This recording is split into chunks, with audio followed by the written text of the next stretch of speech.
विकसित यूपी बैठक कानपुर जल्द आ रहा है सिर्फ और सिर्फ यूपी तक पर। यूं तो उत्तर प्रदेश में होने वाले हर एनकाउंटर पर अखिलेश यादव और खासकर फेक एनकाउंटर पर अखिलेश यादव सवाल उठाते रहे हैं, अपने प्रेस कॉन्फ्रेंस में इसकी चर्चा करते रहे हैं। लेकिन शायद ये पहला ऐसा प्रेस कॉन्फ्रेंस है जब उन्होंने फेक एनकाउंटर को लेकर पूरा बवाल काट दिया। अखिलेश यादव ने न सिर्फ फेक एनकाउंटर को एक बड़ा मुद्दा बनाने की कोशिश की, बल्कि उन्होंने इसे पूरी तरीके से पीडीए से जोड़ दिया। तमाम डेटा के साथ आज वो प्रेस कॉन्फ्रेंस में आए कि फेक एनकाउंटर कितने हुए, मरने वालों में कौन थे। इसके अलावा उन्होंने उन बाहुबलियों की सूची भी दिखा दी जिनकी मांग, जिनके लाइसेंस और जिनके हथियारों की मांग की सूची की मांग हाईकोर्ट ने की है। खैर, आज अखिलेश यादव जिस मुद्रा में थे उसमें सीख भी दे रहे थे और सरकार को नसीहत भी। लेकिन सबसे बड़ी बात ये कि फेक एनकाउंटर को लेकर सबसे बड़ी प्रेस कॉन्फ्रेंस उन्होंने आज कर दी। आज का यूपी इसी पर। नमस्कार, मैं हूं कुमार अभिषेक, आप देख रहे हैं यूपी तक। हम हाजिर अपना न्यूज शो आज का यूपी लेकर। यूं तो प्रेस कॉन्फ्रेंस में तमाम तरह के मुद्दे उठते हैं और अखिलेश यादव लगभग हर दिन एक न एक प्रेस कॉन्फ्रेंस कर देते हैं।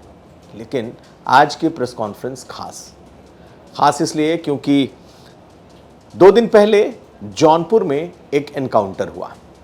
एक बिंद परिवार के दूल्हे को कुछ समय पहले गोली मार दी गई थी और उसके 3 आरोपियों में से एक रवि यादव को पुलिस ने एनकाउंटर में मार दिया। हालांकि उसमें 2 और थे, प्रदीप बिंद और भोले राजभर। 3 में से 2 अभी तक फरार हैं, लेकिन रवि यादव को पुलिस ने एनकाउंटर कर दिया। उस पर 1 लाख का इनाम भी घोषित था और कई मुकदमे भी दर्ज होने की बात आई।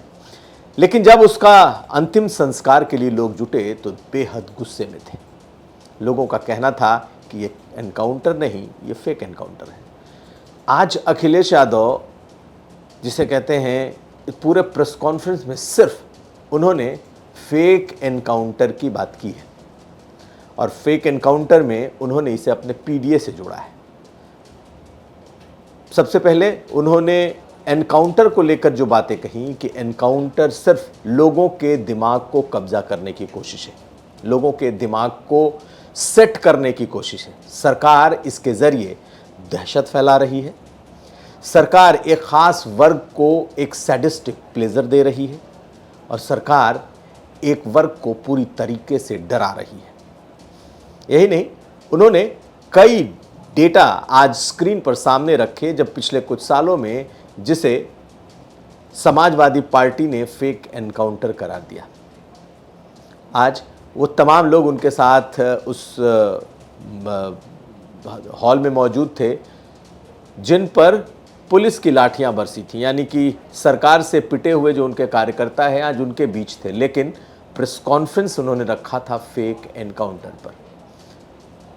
दरअसल 2 दिन पहले जो एनकाउंटर हुआ उसमें पश्चिमी उत्तर प्रदेश में 2 लुटेरों को मारा गया, जिसमें दोनों मुस्लिम बिरादरी से थे, और एक रवि यादव जिसने एक दूल्हे को गोली मारने का जो आरोपी था। लेकिन अखिलेश यादव को जरा पहले सुन लीजिए जो उन्होंने एनकाउंटर को लेकर आज बातें कही हैं। जाति धर्म देख करके एनकाउंटर करवाती है, इससे प्रदेश का सामाजिक सौहार्द बिगड़ता है। फर्जी इनकाउंटर नाकाम सरकार की पहचान है। जो सरकार नाकाम हो जाती है वो फर्जी इनकाउंटर का रास्ता अपनाती है। फर्जी इनकाउंटर से भाजपा सरकार आम जनता पर मनोवैज्ञानिक दबाव बनाना चाहती है। डर, भय, मनोवैज्ञानिक दबाव बनाना चाह रही है फेक इनकाउंटर के बहाने। फर्जी इनकाउंटर से लॉ एंड ऑर्डर संभलता नहीं है बल्कि और बिगड़ता है, क्योंकि इससे पुलिस में भ्रष्टाचार फैलता है। फर्जी इनकाउंटर से भाजपा सरकार ने सरकारी स्तर पर एक पूरा अपराध तंत्र खड़ा कर दिया है, जिसमें कई स्टेज पे हमें आपको देखने को मिलता है। फर्जी इनकाउंटर को सही साबित करने के लिए कुछ भ्रष्ट वकील मनगढ़ंत कनपुरिया किस्सा बताते हैं और फिर वो अधिकारियों सरकार को ही ब्लैकमेल करते हैं। तो खैर, ये अखिलेश यादव की प्रेस कॉन्फ्रेंस फोकस थी पीडीए पर। उनके डेटा को देखिए, उन्होंने आज जो डेटा दिया, स्क्रीन पर एक एक करके वो इस बात का डेटा दिखाते रहे कि कैसे अभी तक जितने एनकाउंटर हुए उसमें मरने वाले सब ज़्यादातर पीडीए समाज के थे। उन्होंने कहा 75% लोग पीडीए समाज के हैं और बहुत सारे लोगों का तो डेटा ही नहीं है।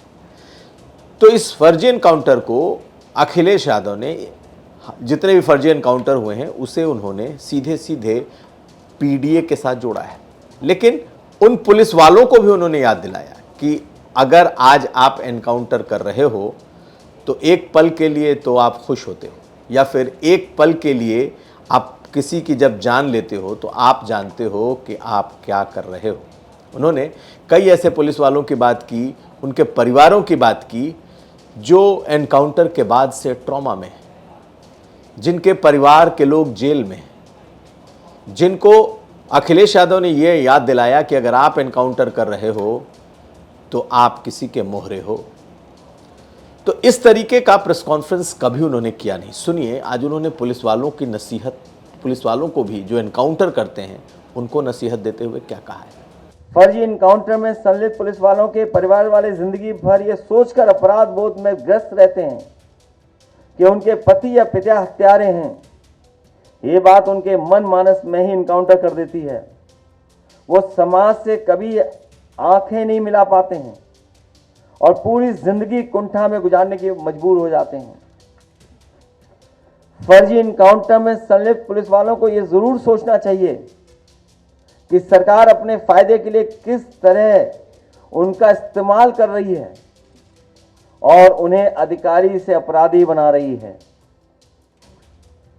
फर्जी इनकाउंटर में संलिप्त पुलिस वालों को भी ये मालूम होता है कि वो गैर कानूनी तरीके से किसी की हत्या कर रहे हैं, इसलिए वो अक्सर आत्मग्लानि के शिकार होकर शराब आदि का सहारा लेकर अपना जीवन बर्बाद कर लेते हैं, क्योंकि हत्या करते समय का दृश्य हमेशा उसका पीछा करता है। लेकिन सबसे बड़ी बात, इस पूरे एनकाउंटर को, सरकार के इस पूरे कदम को, सरकार की पॉलिसी भी आप कह लें कि पिछले सालों में न जाने कितने लोगों के पैरों में गोली लगी, जिसे हाफ एनकाउंटर कहते हैं, और न जाने कितने अपराधी मारे गए। सरकार का दावा है और पूरा एक डेटा है कि तकरीबन 300 के आसपास अपराधियों के एनकाउंटर हुए और दर्जन भर पुलिस वाले भी मारे गए। तो सरकार का कहना है कि कोई एनकाउंटर फेक नहीं है और ये जो तमाम एनकाउंटर्स हुए हैं ये सब सही हैं, क्योंकि अगर फेक होते तो सवाल उठते यहाँ से लेकर अदालत और अदालत के पहले मानवाधिकार आयोग तक है, और कहीं भी सरकार को अभी तक किसी ने नहीं घेरा है। तो ये सरकार का पक्ष है। लेकिन अब इसे अखिलेश यादव पूरी तरीके से सियासी मुद्दा बना रहे हैं। अब तक एनकाउंटर पर वो बहुत हद तक चुप थे, लेकिन लगता है अब एनकाउंटर उनके लिए एक बड़ा मुद्दा होने जा रहा है। आज जिस तरीके से उन्होंने इसे पीडीए समाज से जोड़ दिया कि जो भी पिछड़े, दलित और अल्पसंख्यक हैं, सिर्फ उन्हीं का एनकाउंटर हो रहा है। ऐसे ही लोगों के खिलाफ ये एनकाउंटर की पॉलिसी है। और अखिलेश यादव को लगता है कि 2024 की तर्ज पर 2027 में अगर ये पीडीए समाज उनके साथ एकजुट हुआ, यानी कि जिस तरीके से ओबीसी और दलितों ने भाजपा का दामन छोड़ा था 24 में, ये ऐसे इमोशनल मुद्दे हैं कि अगर इस पर वो साथ दे गया तो एक बार फिर वो बीजेपी को उत्तर प्रदेश में पछाड़ सकते हैं। तो अखिलेश यादव ने इसे एक बड़ा मुद्दा बना लिया। हालांकि लॉ एंड ऑर्डर को लेकर के इस सरकार का अपना एक कमिटमेंट है। अब इस लॉ एंड ऑर्डर में एक तरफ एनकाउंटर्स और दूसरे तरफ अब अखिलेश यादव का यह नया नैरेटिव कि ये पीडीए के खिलाफ हो रही एक साजिश है।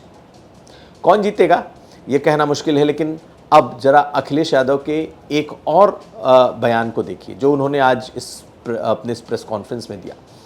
उन्होंने खुद तो नहीं, लेकिन उन्होंने अपने अध्यक्ष को कहा कि आप जरा वो लिस्ट पढ़िए जिसमें तमाम बाहुबलियों के असलहों की मांग, उनके ऊपर जो मुकदमे हैं उनकी मांग हाईकोर्ट ने की है। बहुत समय से अखिलेश यादव कह रहे थे कि टॉप 10 जो बड़े अपराधी हैं उनकी सूची जारी करें। सरकार ने कोई सूची ऐसी जारी नहीं की कि कौन पूरे प्रदेश के 10 सबसे बड़े अपराधी हैं।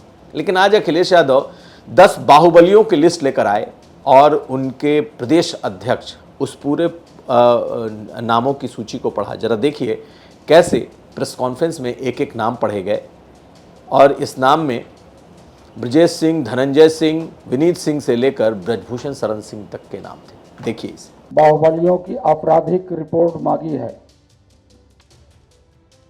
श्री रघुराज प्रताप सिंह, श्री धनंजय सिंह, श्री सुशील सिंह, श्री ब्रजभूषण सिंह, श्री विनीत सिंह, श्री अजय मरहत, श्री सुजीत सिंह बेलवा, श्री उपेंद्र सिंह गुड्डो, श्री पप्पू भौकाली, श्री इंद्रदेव सिंह, श्री सुनील यादव जी, श्री फरार अजीम साहब, श्री बादशाह सिंह, श्री संग्राम सिंह, श्री सुल्लू सिंह, श्री चुलबुल सिंह, श्री सतीश सिंह, श्री छत्तू सिंह, श्री डॉक्टर उदय भान सिंह। इतने लोगों की कोर्ट ने उत्तर प्रदेश सरकार से सूची मांगी है। इनके आपराधिक मुकदमे क्या? तो आज का ये प्रेस कॉन्फ्रेंस अखिलेश यादव के नए नैरेटिव की एक शुरुआत है। इस विमर्श को लेकर वो चुनाव में जाने की पूरी कोशिश कर रहे हैं। लेकिन इसी प्रेस कॉन्फ्रेंस में एक और डेटा, और वो डाटा था पत्रकारों के लिए। पूरी तरीके से पीडीए का कार्ड खेल रहे अखिलेश यादव ने आज वो डेटा भी सामने रखा कि अखबारों में, मीडिया में काम कर रहे लोग किस समाज से आते हैं। ज़्यादा उन्होंने नहीं कहा, उन्होंने पत्रकारों को कहा कि मैं कह नहीं सकता, आप खुद देख लें। लेकिन डेटा उनके पीछे स्क्रीन पर दिखाई दे रहा था। तकरीबन 95-96% सामान्य वर्ग और पीडीए का 4 से 5%। उन्होंने कहा नहीं, लेकिन ये नेट डेटा उन्होंने आज पत्रकार सम्मेलन में पत्रकारों के सामने ही रख दिया। सुनिए क्या कहा उन्होंने। सब मीडिया सत्ता और संस्थाओं में प्रतिनिधित्व आसमान है। अब आप सोच लीजिए क्या बताएं अब आपको। अगर ये डेटा भी झूठ है तो आप बताइए, आप सब लोग बैठे हैं यहाँ पे। अगर ये डेटा झूठा हो तो आप बता दो हमें। ये डेटा तो झूठा नहीं है ना। हिंदी समाज और चैनलों में पीडीए संपादक और मालिक। तो खैर, अब जो एनकाउंटर्स हुए उस पर सरकार कभी भी बैकफुट पर दिखाई नहीं देती। कई बार एनकाउंटर्स गलत भी हुए हैं, लेकिन योगी सरकार के लिए एनकाउंटर उनकी ऐसी पॉलिसी है जो उनके लॉ एंड ऑर्डर से सीधी जुड़ती है। ऐसे में अब इस एनकाउंटर और ऐसे एनकाउंटर्स को अखिलेश यादव फेक एनकाउंटर्स करके नया एक विमर्श शुरू कर रहे हैं, जो लगता है कि इस मुद्दे को लेकर वो चुनाव में जाने की तैयारी में भी। हमारी नज़र बनी रहेगी। तो आज का यूपी में इतना ही। कल फिर हाजिर होंगे किसी नए मुद्दे के साथ। हमें दीजिए इजाज़त। देखते रहिए यूपी तक।